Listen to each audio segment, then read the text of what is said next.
ингээд цаг заваа гарган зориулж ирсэн Ням самбуу багштай баяр хүргэж ихтэй хөгтөдөө.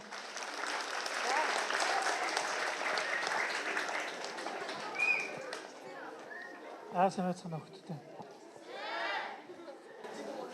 Юу би наваг баг байхад сургуульд байхад ингээ бас хүмүүс сургууль дээр яриа хийдэг байлаа л да. Сансрын нисгч гүрэгч гэж яриа хийж ялаа. Хойд төлөв судлагч хүн ирж ялаа. Тухайн их том хүмүүс ирж сургууль дээр яриа хийдэг байлаа. Тэр хүмүүс хурч ирээд биднэрт юу гэдэг байсан бэхээр та нар ёстой цэцэг цэврүү шиг гоё тийм ээ. Одоо Монголын ирээдүй үнэхээр гоё харагдаж байна гэж хэлээд идэг байлаа. Тэр үл би ойлгодгүй гэж л дээ. Одоо би та нарыг хараад яг ижилхүүгээ санаанд орж ирээд. Та нар ургамлаар бол шин ногоо гэх юм уу. Бүх юмны Монголын ирээдүй аз жаргал, хөгжил, цэцэглэл бүх юм урд чинь байгаа. Та нарын нас чинь бага, цус чинь шингэн, оюун ухаан чинь цэвэр цайлхан байна. Тэгэхээр өнөөдөр би та бүхэнд ёс суртахуун гэдэг гол сэдвээр ярих гэдэг юм аа. Ёс суртахуун. Та нар математик үзсэн, үзэж байгаа. Монгол хэл, геометри, алгебр үзэж байгаа. Тэгвэл бас энэ ерөнхий мэдлэгээс гадна байгалийн суурь шинжилгээ ухааны мэдлэгээс гадна хүнд бас нэг маш үн цэнтэй зүйл байт юм аа. Тэрний юу юм бэ гэхээр хүн болох, хүн чанар байх, хүнд ёс суртахуун байх, хүн нэг нэгнээ хүндлэх гэж маш үн цэнтэй. Энэ байж ээж нийгэм гоё байдаг. Энэ байж ээж хүмүүс наз жаргалтай байдаг нэг юм том үн цэнтэй зүйл байдаг. Эний талаар ярилцгаая. Лам хүн гэхээр л мэрэг төлөг тавьдаг, чөтгөр шулмыг дарддаг, тийм ээ. Нэг иймэрхүү юм бодож иж магадгүй. Яг чин үнэндээ Бурхны шашин гэдэг маань, Бурхны шнэ лам хуурхан гэдэг маань хүн яаж илүү зүв байж болох вэ? Хүн яаж илүү бусдыг нэгүсч, муу үйлээс татгалзаж, зөв сэтгэлийг төрүүлэх ёстой вэ? Бид нар яагаад буруу үйл хийгээд байна? Нэг нэгээ яагаад гомдоогоод байна? Яагаад бид нар сэтгэлдээ шаналл төрүүлээд байна? Яаж сэтгэлээ амар тайван байлгахгүй? Яаж бусдад аз жаргалыг өгөхгүй?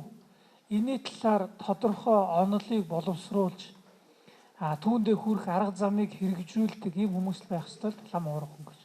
Түүнээс чөтгөр шуламтай төдийлөн холбоотой биш, мэрэг төлөвтэй ч холбоотой биш.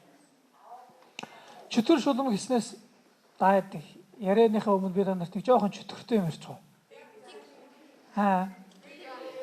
Хүүхдүүд чөтгөр байд юм уу? Байд юм уу? За одоо бас чөтгөр байд юм байж. Мангас тэгвэл байдгүй. Мангас уу? За. Тэгвэл хадны мангаа байд юм уу? Тэгээ та нар нэг ийм мэдээ уншижсэн үү? Өцөгдөр инх тайвны гүүрэн дээр 2 чөтгөр тэг 3 цагаас иргэн бээрүү довтлооч гэдэг юм уу? Тиймэрхүү мэдээ байдаггүй шүү дээ. Ер нь ховор. Тэгэхээр энэ би танад чөтгөртэй холбоотой нэг юм. Энэ чөтгөр байна гэсэн үг юм уу, байхгүй гэсэн үг юм уу? Та нарт анхааралтай сонсоорой. Урд нэг газар чигтэйхэн чөтгөр гүйдэлтэй болж байна. Гүйдэлхээр яриад байдаг шүү дээ, тийм ээ. Хүн болгоо өстэй тэр айхтар гүйдэлтэй газар болчих тийш явахын аргагүй гэж яриад байж юм. Тэгсэн чинь нэг хүн энэ ер нь тэр гүйдэл байд юм уу, байдаггүй юм уу, үнэн худлыг шалгая гэж бодож байна. Энэ их зөв шүү хүүхдүүд. Аливаа юмд сохроор, мухраар тийм ээ.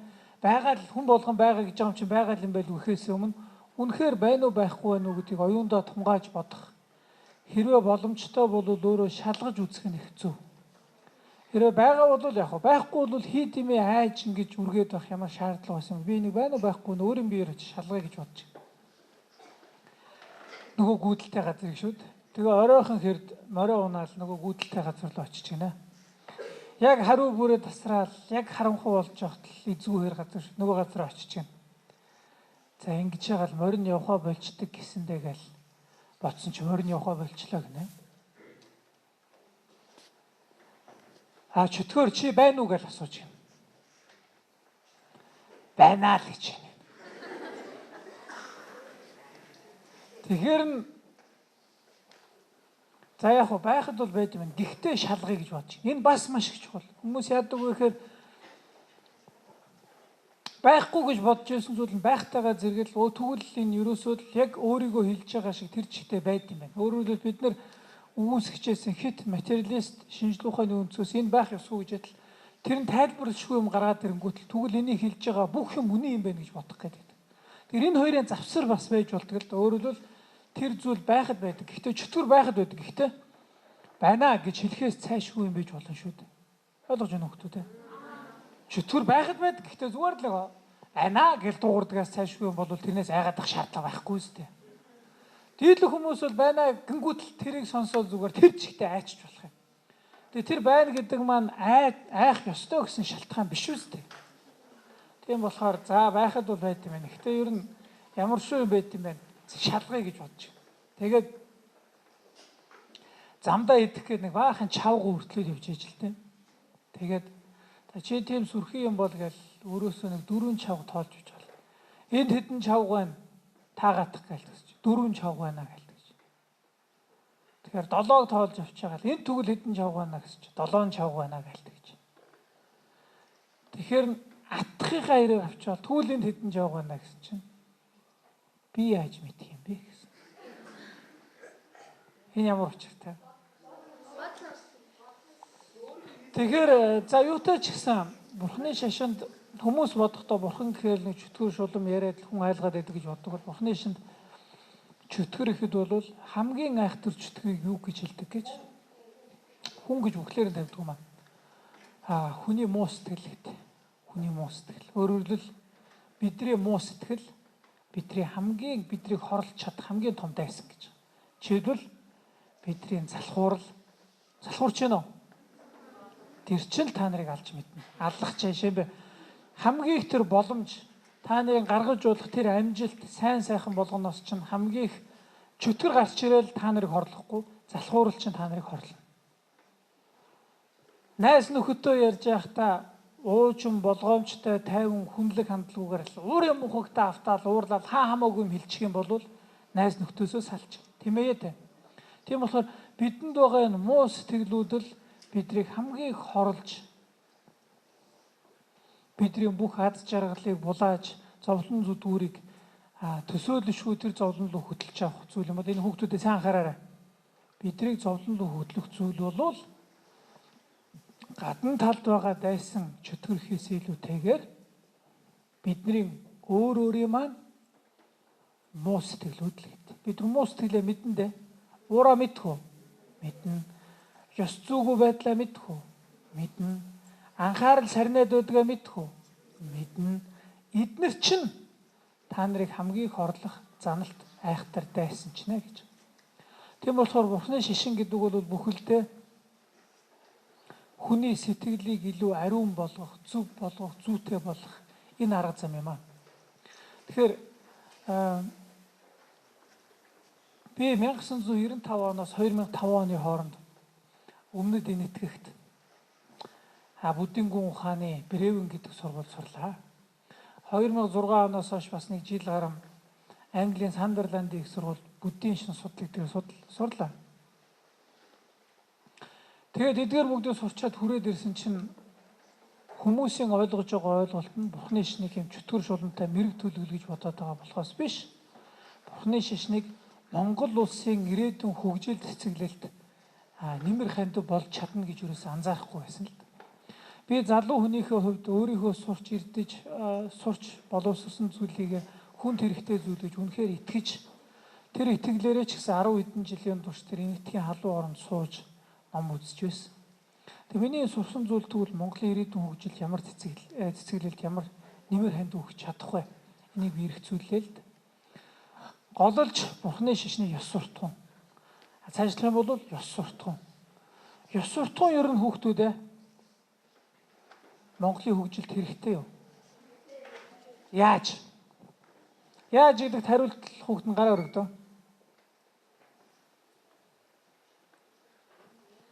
Ёс суртахуун гэж юу вэ?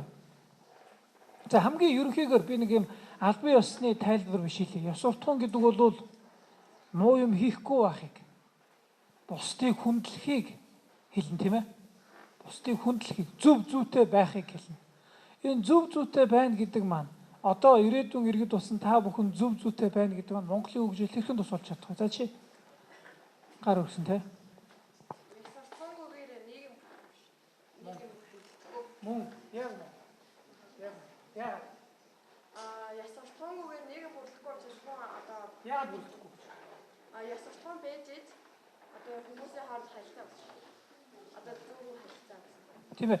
Энэ нийгэм, хүний нийгэм иргэн шил гэдэг маань бид нэр баахан сүрэг амтан биш шүү дээ, тийм ээ. Харилцаач яг уу жишээлбэл чонын сүрэг дотор харилцаа байдаг л бах л да.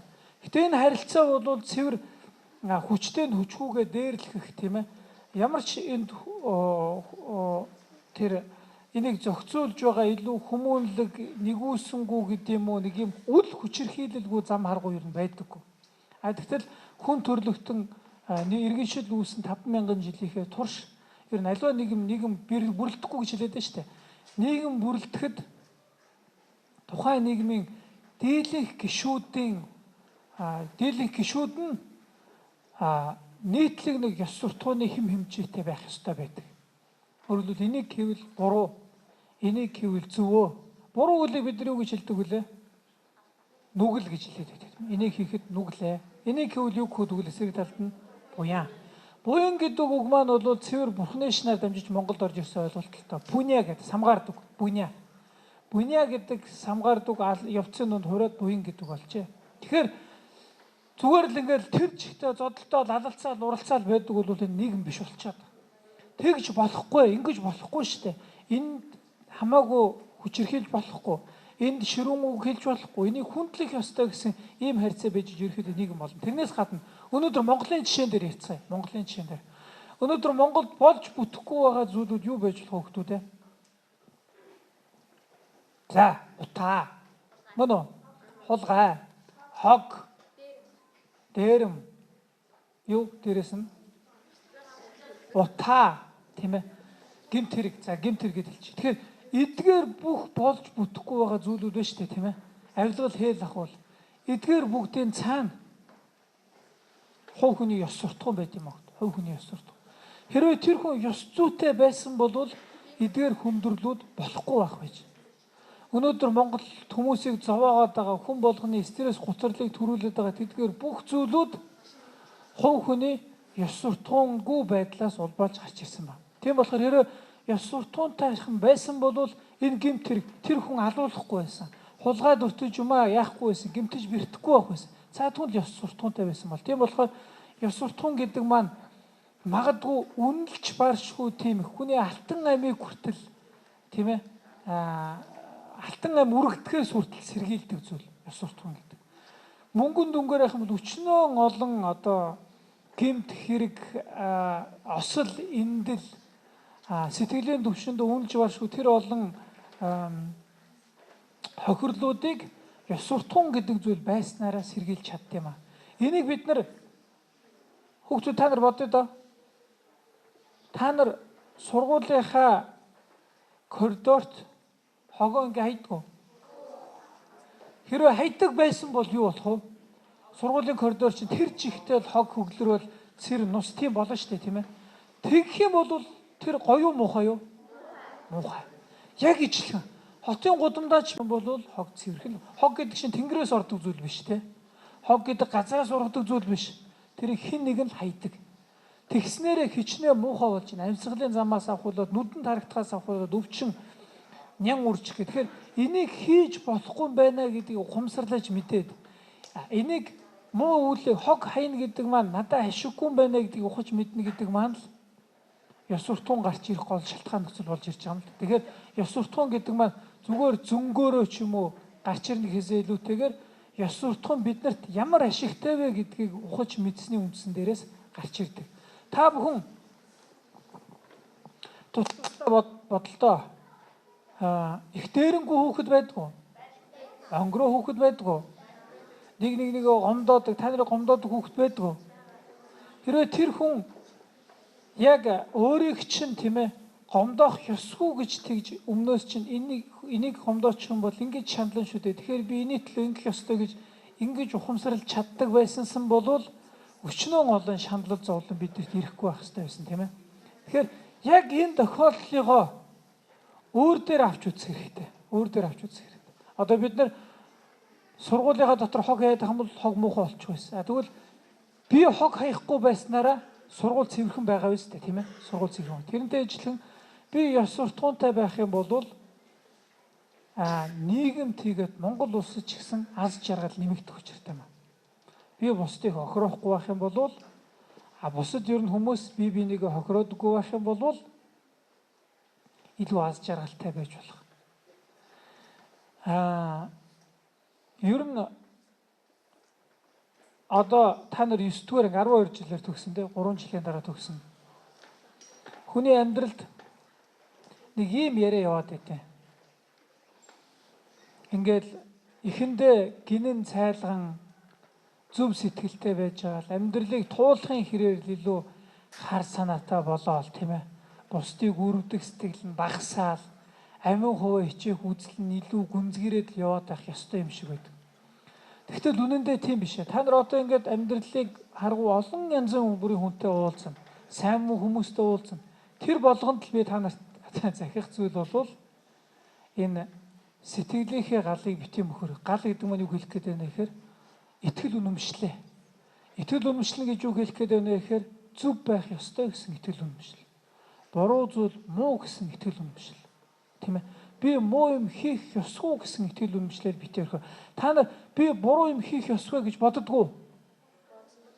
Энэ байх ёстой шүү хүүхдүүд. Би буруу юм хийх ёсгүй. Буруу юм гэдгээ тодорхойлоход нэлээд хугацаа орох байх л да тийм ээ. Юу буруу, юу зөв. Бурхны шашинд буруу зөв гэж ойлголт байдаг. Буруу үйлдэлийг юу гэж хэлдэг гэлээ түрүү? Нүгэл гэж хэлдэг. Зөв үйлдэлийг буян гэж хэлдэг. Тэгэхээр нүгэл буйны талаар яриа болбол жигтэйгээ шашинлаг мухар сүсгийн зүйл биш. Буян нүглийн талаар яриа бол хүн юу хийж болохгүй вэ? Юу хийж болох вэ гэсэн ёс суртахууны л ойлголт байна. Тэгэхээр Бурхны шашинд буруу үйлдэлүүдийг нүгэл гэж тодорхойлоод яавал ер нь буруу үйлдэл болд юм бэ? Аливаа үйлдэл яавал буруу үйлдэл болох вэ? Аливаа үйлдэл яавал зөв үйлдэл болох вэ?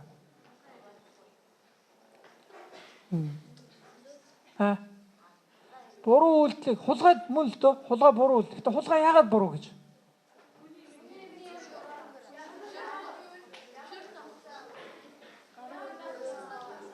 Яг мөн. Яг энэ байхгүй юу?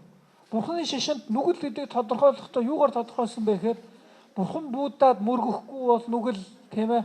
Тэгэл ингэхгүй бол нүгэл ерөөс тэгж хэлээгүй. Бурхны шашинд юуг нүгэл гэж хэлдэг юм бэ гэхээр хэн нэгнийг хохироосон үйлдэл байх юм бол нүгэл буюу буруу. Буруу. Хэн нэгнийг хохироох юм бол. Тэгэхээр та бүхэн буруу үйлдэлийг хийхгүй л гэж бодож байгаа хохироочих бидээ гэж анзаарчих хэрэгтэй гэсэн.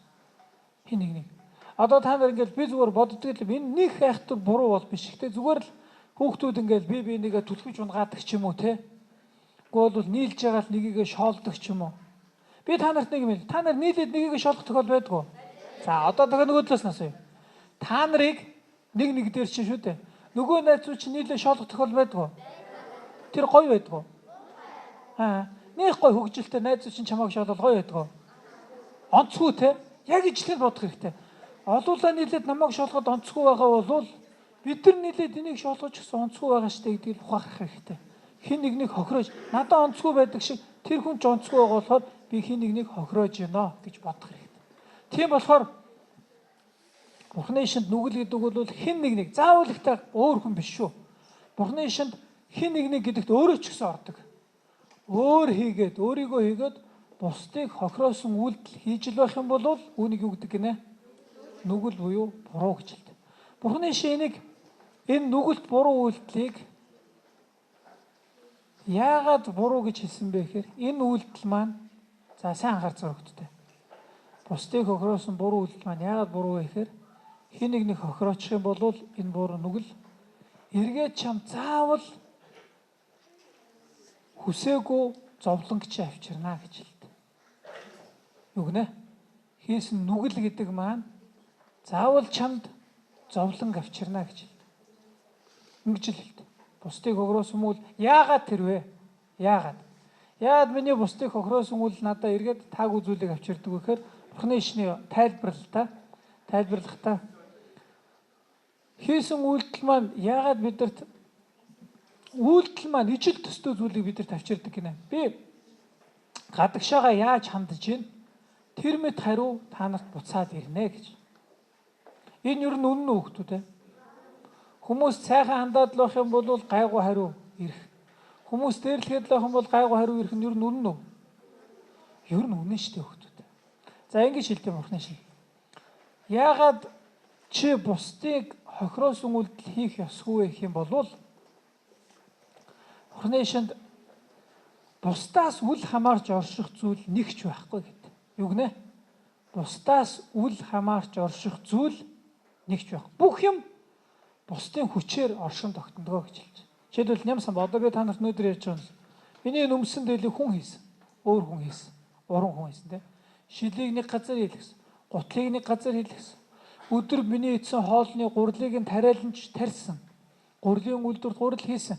Энэ олон хүмүүсийн хүч хөдөлмөрлөөр би хоол идэж, би хувц өмсөж байна. Та нар бүгдээ яг ижилхэн, тийм ээ? Ээж аваахаа ачаар төрж бий болоод, ээж аваахаа өгсөн хоолыг идэж, энэ хувцсыг хэд ээж аваа мөнгөнд сумал цаанаа бас л ойдолж гойсон, тийм ээ? Тэгэхээр альва хүн битээ хэл орчноо хороод ерөөсөө юунаас ч үл хамаарч орших тийм нэг ч зүйл байхгүй. Бүх юм бусдын хүчээр оршин тогтно тийм аа гэж хэлдэг. Бусдын хүчээр оршин тогтноо маань. Тийм болохоор хүмүүсийн төвшөндөө ч гэсэн бусдын хүчээр оршин тогтнодог бөгөөд түүний аз жаргал зовлон зүдгүүрч гисэн бусдын хүчээр гарч ирнэ гэж хэлдэг. Аз жаргал зовлон зүдгүүр бусдаас гарч ирдэг. За хүүхдүүдээ та нарт нэг гоё аз жаргалтай юм яриад тах та. Тэгвэл их гоё доо гэд. Яавал гоё вэ? За. Манай дүү дөрөхдөө. За. Дүүгөө дөргөж их баярлсан байна тийм ээ. Дүүгөө төрнө гэдэг маань энэ бусдаас гарч ирсэн байгаа юм зү. Тийм ээ тийм ээ. Дүү гэдэг хүүхэд нь хорвоод мэдлснээрээ чи аз жаргалтай болсон байна. Тэгэхээр бидний хамгийн найзуутайгаа гоё хүн гав ганцаарх нь юунаас чамаарахгүй байж байгаа л хөөе жаргалтай байна гэх тохиол ер нь хов. Найзуутайгаа байж бусад хүүхэд чамааг магтвал, багш нь чамааг магтвал, ээж нь баярлвал, аав нь баярлвал, аав нь тийм ээ ажил нь сайн бүтэх юм бол гих мэтэр дандаа бидэрт аз жаргал бий болоод байгаа юм шүү дээ. Тэгэхээр аз жаргал гэдэг зүйл чинь дандаа бусдаас ирдэг байх юм. Тэгэхээр бусад гэдэг маань бол бидний аз жаргал ирэх их болгоно байхгүй юу? Их болгоно. Тэгэхээр өөрийнхөө аз жаргал гарч ирэх тэр их болгыг руугаа уугч байгаа ус руу хүн бохир хийчихвэл яах вэ? Бохир усал доо тийм ээ. Тэр шиг өөрийнхөө аз жаргал гарч ирэх байгаа тэр их болог руу таагүй хандаж болохгүй. Одоо түрүүний Бурхны шинд яагаад бусдыг хохироосон үйлдэл маань таагүй үр дагаврыг авчирдаг гэж үзээд байна вэ гэхээр нэг юм дангаараа оршин тогтох. Аз жаргал гэдэг нь бусдаас гарч ирдэг болохоор бусад гэдэг нь аз жаргалын их сурвалж юм аа. Тэгэхээр тэр их сурвалж аз жаргалынхаа одоо гарал үүсэл рүү таагүй зүйл хийх юм бол таагүй хариу ирэх нь тодорхой шүү дээ. Бусад гэдэг зүйлөө миний аз жаргалыг сурвалжлахаар тэрийг хүндэлж, хайрлж, дээдлж үйжээж бусдаас надаа аз жаргал ирэх ёстой маа гэсэн санаа байна. Тэгэхээр энэ бол ямар ч далдын хүч эд шидгүүгээр зүй тогтлын үүднээс нийгмийн хүрээнд, хувь хүний хүрээнд яагаад би бусдыг хүндлэх ёстой юм бэ? Яагаад би бусдад таагүй үйл хийх ёсгүй юм бэ гэхээр бус гэдэг маань бидний оршин тогтхын их үүсвэр мөн болохоро гэдэг Бурхны шинэ шүтэн барилгын онол байна. Шүтэн барилга. За энийг нэг удаагийн хичээл дээр тайлбарлахад хэцүү байхад хойшид та бүхэнд ийм олон асуултууд, ёс зүйн асуултууд гарч ирнэ хүүхдүүд наашаараа. Хизээ нэгэн цагт намайг ярьж ирснийг л санаарай. Ингэчих юм бол за би 7 хоног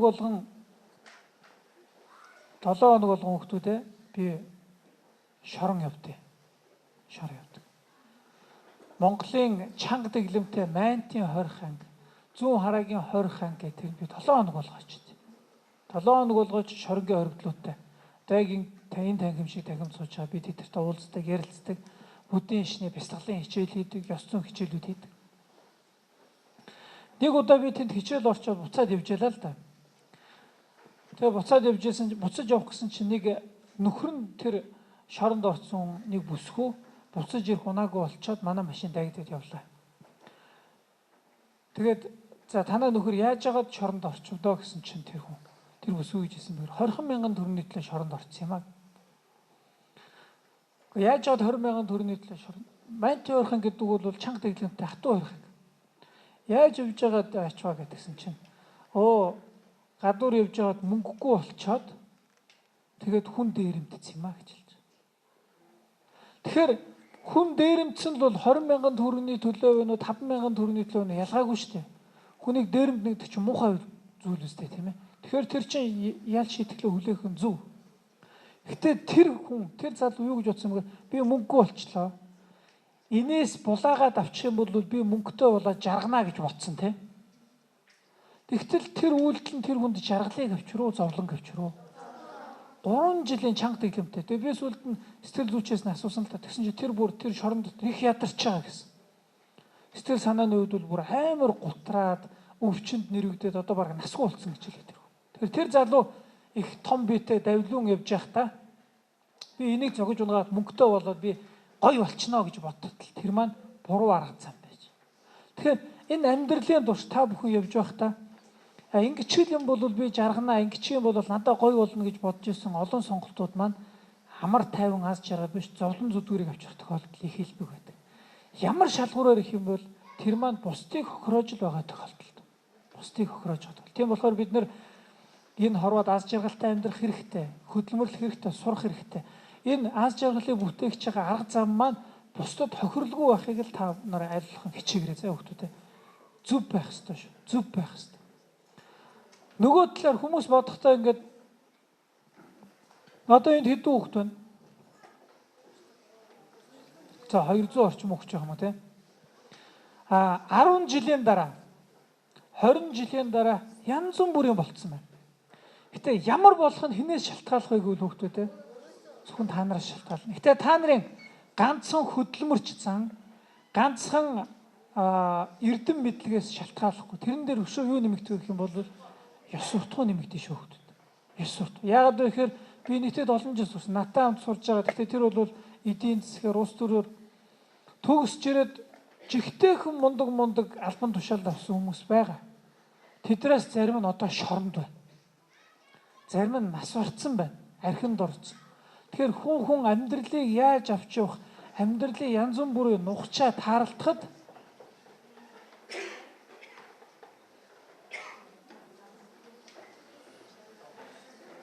хараараа хүүхдүүд. Амьдралын янз бүрийн нухчаа таарлахад эдгээр бүгдийг давж туулах сэтгэлийн хат хэрэгтэй хүүхдүүдээ. Би ялангуяа эрэгтэй хүүхдүүд би хандаж хэлж шүү. Гомдомтгой шүү.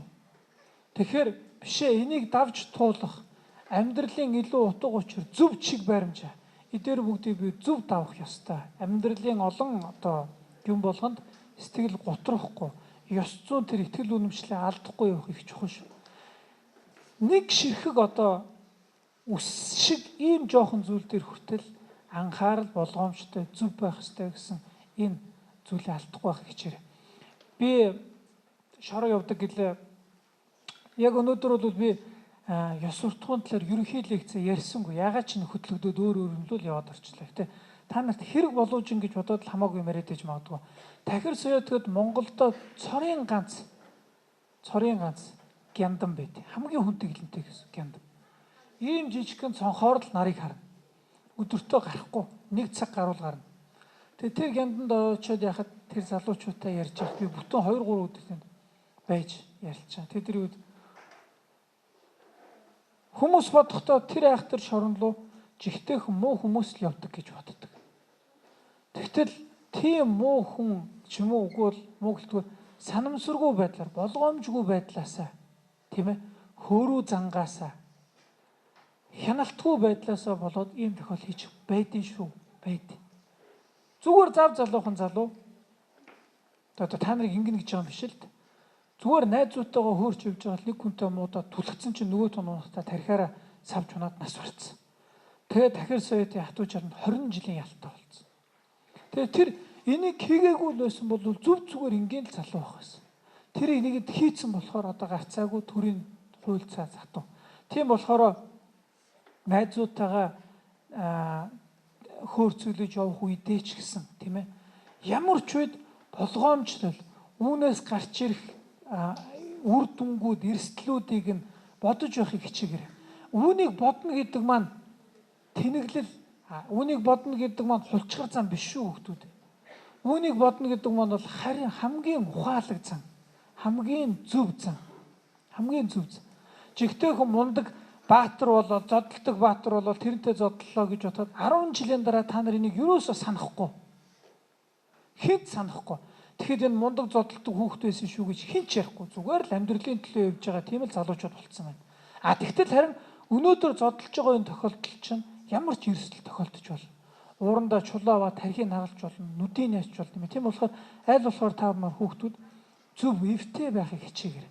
Бид нар монголчууд ямар хүүхд тамгатай тэнгэрээ заяатай гэж хэлээд байдаг. Тэгсэн атлаа Монголыг хайрлна гэдэг маань ер нь миний бодлоор бол уул хадыг хайрлахын нэр биш ээ. Монголд хамгийн үнцэнтэй зүйл бол би монгол хүн л гэж боддог. Монгол хүн яа. Тийм болохоор хөх толботой яасан гэсэн тэнгэр заяатай Монгол улсынхаа төлөө зүтгий хайрлаа гэж байгаа бол бид нар монголчууд нэг хүндэлж сурах хэрэгтэй. Хайрлж сурах хэрэгтэй. Хүн дутагдaltaй байна. Бид нар өөрсдөө ч гэсэн дутагдaltaй шүү дээ. Тэнгүүд л энэ дутагдaltaй гээл тэрэнд арзагнаал үзэн ядаад байх хэрэг байхгүй. Тодорхой хэмжээнд бусдын алдаа эндэгдлийг хүлээн зөвшөөрч сурах хэрэгтэй. Байж л байдаг юм да. Хорвоо тэртээ энэ байтугай муу хүмүүс, муу тохиолдол байгаа болохоор байгаагаар нь хүнийг хүлээн зөвшөөрөх. Бас мөн аль болохоор сурах гэж бити оролдоор хөвгтүүдээ сайд бид хамаагүй юмэрч хэлж байна. Гэтэ хэлбэг тохиолдол та нарын насан дээр. Нэг юмыг буруу гэж бодсон. Чи яагаад ингэж байгаа? Ингэж болохгүй штэ гэж нөгөөтгөө сурах гээд байдаг. Нөгөөх нь болохоор зүгээр нэг найз нь өөргөө сурах гээд байгаа тийм таатай биш байдаг. Тийм болохоор найз нөхдөгөө зөв зүйлөө буруу юм хийж яхад нь үүнийг таслан зогсоох ч байд юм уу? Энэ орлого зөв боловч энийг аль болохоор маш болгоомжтой хийж байгаа. Маш болгоомжтой. Тойруу замаар юм уу? Ухааруулах байдлаар ингэж хийхгүй бол шууд ингээл заах гэж явах юм чи дуртай биш гэх мэтлээ. Түрүүний яриад орой. Тэгэхээр бүхэн шиг зөв үйл буруу үйл гэдэг нүгэл боёг. Нүгэл гэдэг бол хэн нэгний хохроос үйлдэл хийдэг болохоор бид нар санаатай ингээд санаагүй байдлаар бусдын хохроос үйлдэлээс тайлбар татгалзаарай. Бусдын хохроос үйлдэл хийх юм бол хүүхдүүдээ тэр чинь хизээ нэгэн цаг таамаг зовлон болж байгаа. Ингэж мохны шинэтгэл юм чинь. Мохны шинэтгэл. Тэгвэл 10 хар нүгэл гэж бусдын хохроос үйлдэлүүдийг хэлдэг бол 10 цагаан буй гэж юу хэлдэг вэ? Туслахыг мөн л туслах. Гэхдээ хамгийн ихэндээ 10 цагаан буй гэж юу хэлдэг вэ шүү дээ. За одоо ихэнх хараа. 10 цагаан буй гэж 10 хар нүглийг үйлдэхгүй байхыг хэлдэг. Хэн бол бусдын хохроос үйлдэлийг би хийхгүй шүү гэж өөрийгөө хичээж байгаа энэ оролдлогыг бүхний шин энэ бол 10 цагаан буй яа гэж. Тийм болохоор буй үйлдэл бол хамаг өөртөө байгаагаа бусад өгөх ч юм уу те заавал хандан горч мөнгө авахтай биш. Буйны үйл, буйнтэн гэдэг бол бусдыг хохироохгүй байгаа техник буйны үйл гэж байна. Бусдыг хохироохгүй, бусдыг хүндэлж, мэдрэмжийг дээдэлж, их ашиг бүртгэхийн оролдлогын хүндлэл маань өөрөө 10 цагаан буй байна. Яг энэ хүмүүсийн утсаа засаж байгаа үсгүүд өгсөн.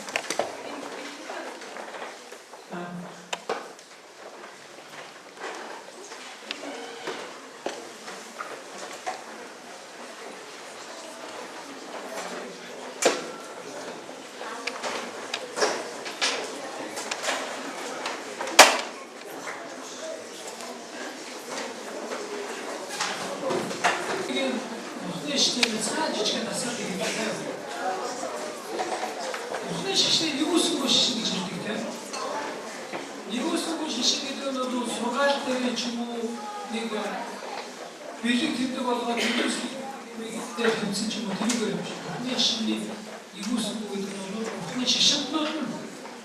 үүсэхгүй байхаар хүний шашинтнууд өөрсдөө нэг үүсэхгүй болоод хүний шиг юу нэг үүсэхгүй. Тэгэхээр одоо бүгдээ нэг үүсэхгүй сэтгэлийн одоо бяцхан бяцлах дасгал хийсэн. Миний уншиж байгаа зүйлийг та нараад уншаа. Гэхдээ энэ би хамаг амтан гэж унших болно. Гэхдээ хамаг амтан амгалантай болоосоо гэж бодох нь анх удаа бяцлах бодож байгаа нь хамаг амтан гэдэг хэтэрхий ерөнхий болох гэдэг. Тийм болохоор яг бодиттой нэг хүн танцсан нэг үүсэхгүй сэтгэл төрүүлэх хэрэгтэй. Таны хамгийн хайртай хүн байна. Ээж, аав, их чибээ өөр. Тэгээд та нар хэд нэгний дотор сонгоод. За хэд нэгний өөрсдөө сонгоод. Тэгээд бүгдээ би уншихтаа хамаг амтан гэж уншиж байгаа.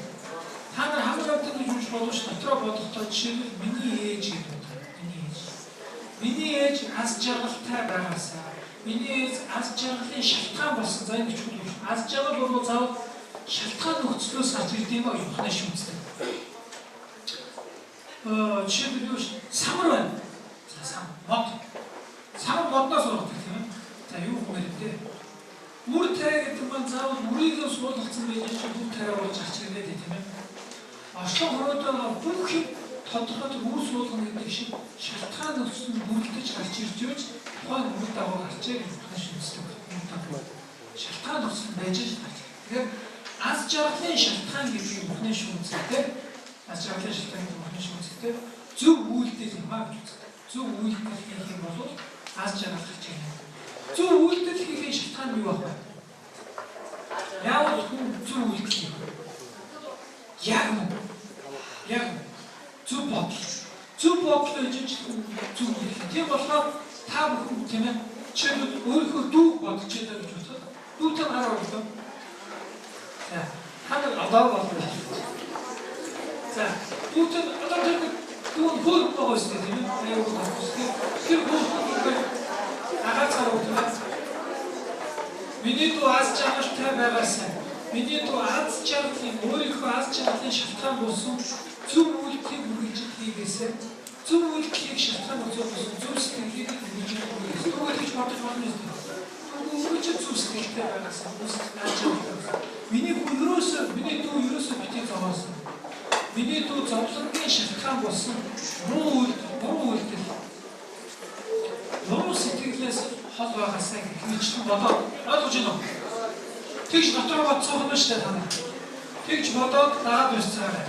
Би хамаг амтан гэж тань хамаг гэж дааж хэлэхдээ хамаг амтан гэдгийг орог хайртай дүүгээ ээжигээ юм дотроо бодоод миний дүү амар амгалантай байгаас амар амгалангийн шалтгаан болсон зөв сэтгэлтэй байгаас гэж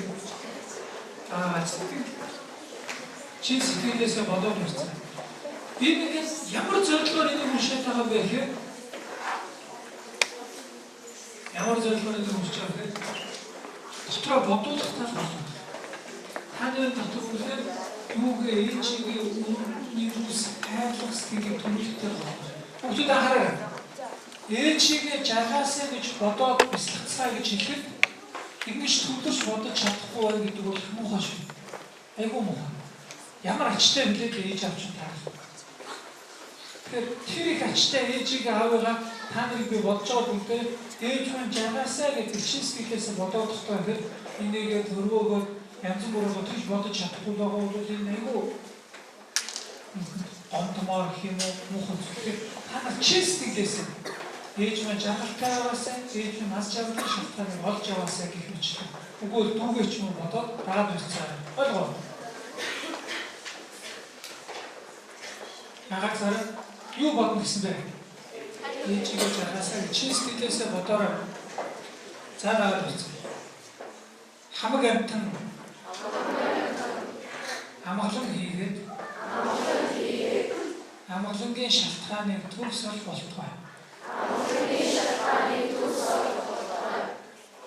Хамаг амтан зовлон хийгээд зовлонгийн шалтгаанаас игнэг тагц болтугай.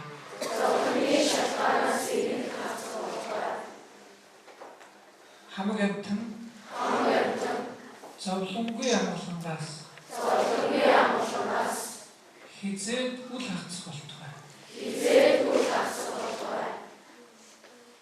болж үлдээ байна гэж шаарцаа. Саяг уншиж байхдаа ээжигээ жаргалтай яваасаа бити зовсон бодож чадваа. Чадах хэрэгтэй. Гэтэ энийг өдөр болгон уншаад байхын хэрэг яг энийг уншиж байгаа үедээ төвлөрч чаддаг бол. Энэ үедээ ээжигээ үлдээж агаасаа гэж сэтгэлээсээ бодож чаддаг бол. Дотроос хамгийн хайртай хүн болох тэр ээжигээ өрөөнд нь нэгүсэх сэтгэлийг одоо зөөлөрч, уярч, инэрн нэгүсэх сэтгэлийг хөгжүүлж сурч байгаа. Одоо бид нар та нарт боксыг дасгал хийх юм бол ингээл за тухайн өргөцгөө мобил тийм ээ. Ингээд тухайн өргөл өргөд байхын хэрэг булчин шүмс чинь томроо тийм ээ. А бурхны шин бол инэрн нэгүсэх сэтгэлийг татлагжуулах тодорхой арга замыг л та нарт зааж өгч байна. Яг энийг бодоод ээжигээ жагаасаа бид болж байгаа үед одоо энэ гадаа байгаа булчин биш сэтгэлд байх нэгүсэх гэдэг булчин чинь ажиллаж хөгжиж байгаа нь тэр л. Хоёр дахь уншихтаа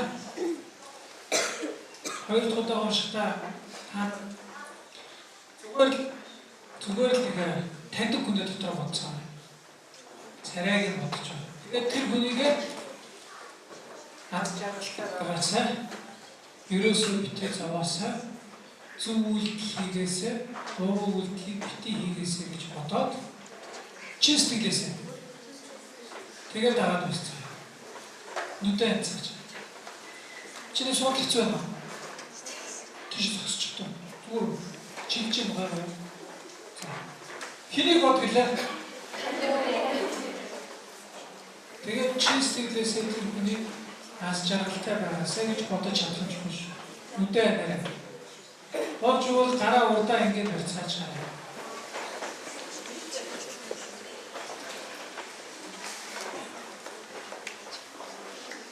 Нүдэ дааралцсан.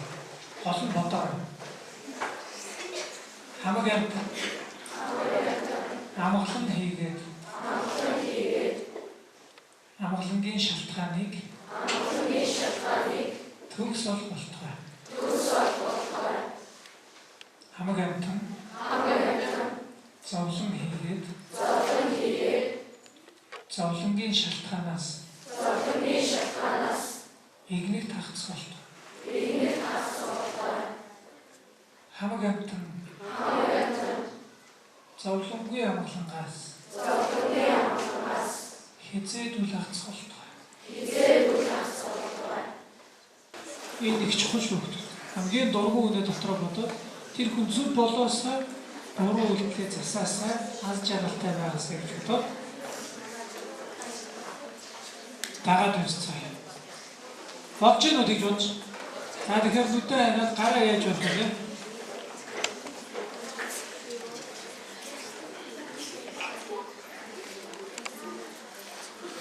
Хамаг амтан амгалан хийгээд амгалангийн шалтгааныг төгс ол болтугай. Хамаг амтан зовлон хийгээд зовлонгийн шалтгаанаас игнийг тагцах болтугай. Хамаг амтан зовлонгүй амгалангаас хизээдүүл хацах болтугай.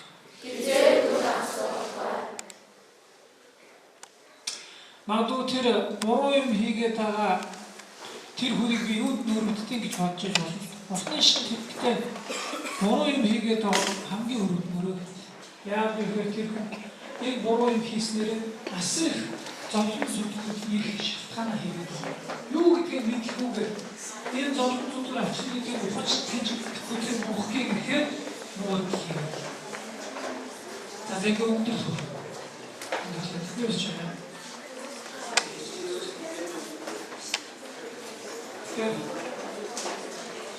би жоохон хоцорч ирээд унших ёстой. Ярианыхаа 30 минутын очлаа даа. Тэгээд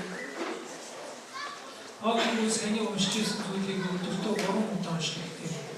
Хамгийн хайртай үгээр дотроо болж байгаа юм шиг. Зүс таних төлөв үнээр бодоод дайснаа бодгийг дургүй үнээр бодож байгаа гэж бодоод цаанаас гэрмэн дотроос энерги үүсгэх юм гэж бодож байгаа шүү.